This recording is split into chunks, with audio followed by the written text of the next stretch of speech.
In today's video, I want to highlight to you guys a new tactical RPG and Fell Seal Arbiter's Mark that is coming to the PlayStation 4 at the end of this month. The game looks awesome. It's already available as an early access title on PC and Steam. However, hardly anyone knows about it, so I wanted to give this game a little bit of attention, and it could be a title that really surprises you. Again, it's out at the end of this month, and it's one to keep your eyes on, so I want to go over it. It looks like Capcom is also teasing a Resident Evil 3 remake after the success of the Resident Evil 2 remake. I think this was a formality that RE3 was going to be remade at some point. We had heard rumors that an outside studio was taking the helm of creating this remake, but I do want to go over some of the things that they are teasing. Also, God of War just celebrated its 1-year anniversary. Actually, that anniversary is coming up this Friday, but nonetheless, Sony released a free dynamic theme for everyone to download. I highly recommend you guys add that to your library. It looks great. However, there's also a hidden teaser in it that is teasing the sequel. Seems like we're getting a lot of teasers today, so we'll talk about that. First up, I really want to highlight this new tactical RPG that's coming to the PlayStation 4 at the end of the month. It's called Fell Seal Arbiter's Mark.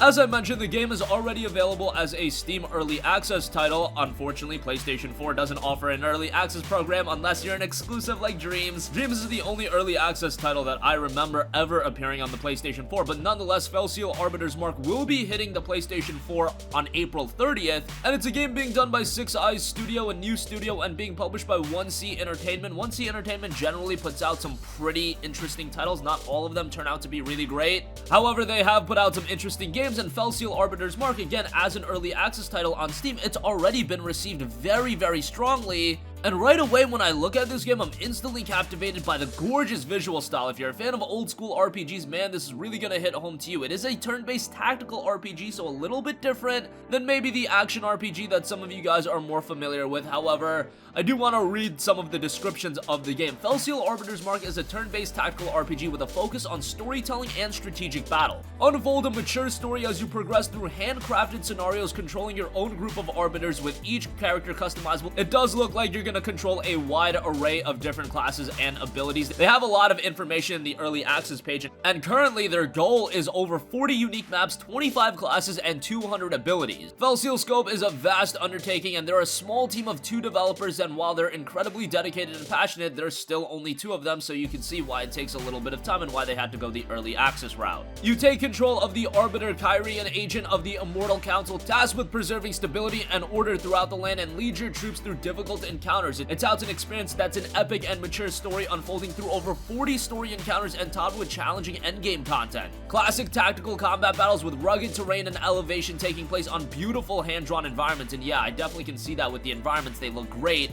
A deep and complex class system with a vast array of different classes and abilities that let you truly customize every one of your characters through the selection of their classes, subclasses, and passives. Carefully craft the character you envision, be it a versatile generalist, dedicated spellcaster, or a mighty foe-crushing specialist. And you'll customize your troops' appearances your way by selecting their portrait, outfit, colors, and overall visuals from a wide selection. And you'll be able to equip your army with over 240 pieces of equipment, either purchased or gathered from fallen enemies or created from crafting. The story centers around a world centuries ago. A brutal beast of destruction rent the world asunder. In this time of need, the first immortals came into their uncanny powers so great that they succeeded in destroying the beast, ravaging the land where all else had failed. To prevent such destruction from ever happening again, the immortals banded together to form a council that would enforce order and stability on a global scale, stepping in at any hint of war or chaos. The immortals might be vastly powerful, but they are few. Even they can't oversee all of the lands. This is why they rely upon their immortal agents, the Arbiters, to guard the land's people from the more day-to-day dangers they face. Arbiters range over the land, rooting out the bandits, unruly monsters, and crooked officials. Their word is the law. However, one Arbiter uncovers the deepening corruption pervading her own order, and it falls to her to halt the spread of a threat as dire as the brutal beasts of yore. Now, in terms of pricing, the game as an early access title is available for $29.99. However, it was noted that the game will increase out of its early access program on Steam, so I imagine it will be released at a $39.99 price point, which might be a little bit off-putting to some people, but I still find the game to look rather compelling. And again, a game with a very positive reception on Steam, 93% positive based on the 357 user reviews, and the recent reviews actually have it 96% positive based on 52 reviews. Obviously, that's not a large scale to go by. However, the reviews that are there are very positive, and hopefully when it comes to the PlayStation 4, it'll be received a little bit better and it'll be known a little bit more. The reception's already there. It just seems like there aren't a lot of people that have taken notice of it. Even if you don't plan on picking up the game day one, which again, at a supposed $39.99 price point like I'm speculating, that might be a little bit of a hard sell. However, if you do add it to your wish list, pick it up down the line, maybe on sale for south of $10, hey, it'd be a good pickup then.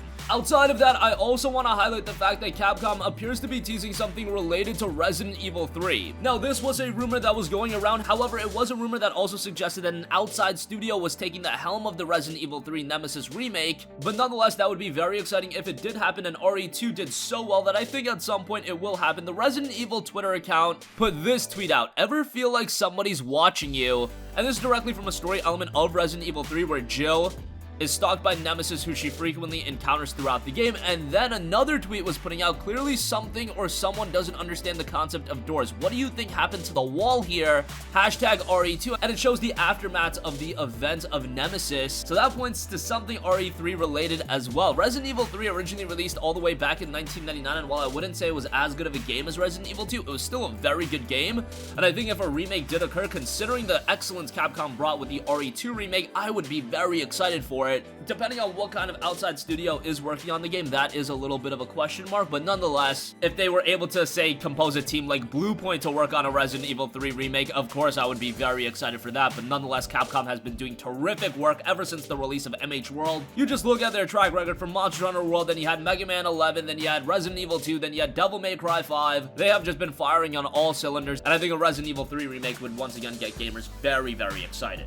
Next up, I did want to mention something quick about the God of War PlayStation 4 dynamic theme. Now, to celebrate the 1-year anniversary of the game, Sony put out a dynamic theme for everyone to download for free. However, fans quickly noticed a little Easter egg in the game that is hinting towards the sequel of the game. Now, of course, God of War 2018 did end on a pretty big cliffhanger. After you beat the game, if you return to Kratos' home, it triggers a cutscene. I wouldn't really call that a spoiler, and guess what? You've had a year to play the game, so if you haven't done so anyway, you kind of deserve to be spoiled. That's a joke. But nonetheless, it did end on a cliffhanger, setting up the table for a sequel, so we know that at some point that's going to be a PlayStation 5 game. And if you notice, there's actually some text written on the boat, and if you notice, the text reads Ragnarok is coming, which is teasing the events that are to come in the God of War sequels. I don't want to go too much more into it and talk about my theories and whatnot, because I know some of you guys haven't played the game, but there definitely will be another God of War title. What I'm hoping for is it won't be a large development gap like it was from God of War Ascension to God of War 2018. That was, what, 5 years? Since they already have the fundamentals in place, they have the gameplay fundamentals, and it's not like they're gonna have to do a full-on revamp every time they put out a God of War game from here on out. Yes, they'll want to make refinements and whatnot,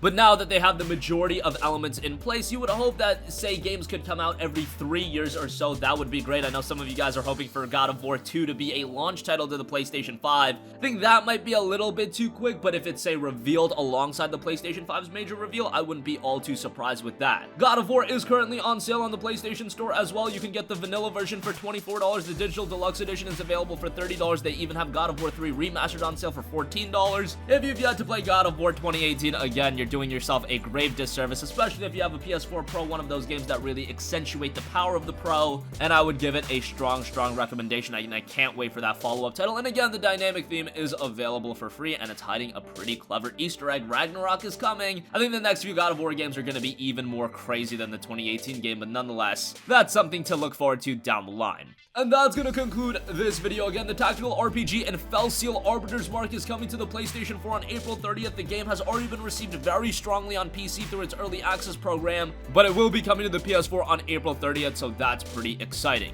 Resident Evil 3 might be getting a remake very soon. The PlayStation 4 dynamic theme of God of War is hiding something pretty interesting, so check that out. That's available for free. That's gonna conclude this video. Sound off with all of your thoughts in the comment section down below. Thank you for watching, and goodbye.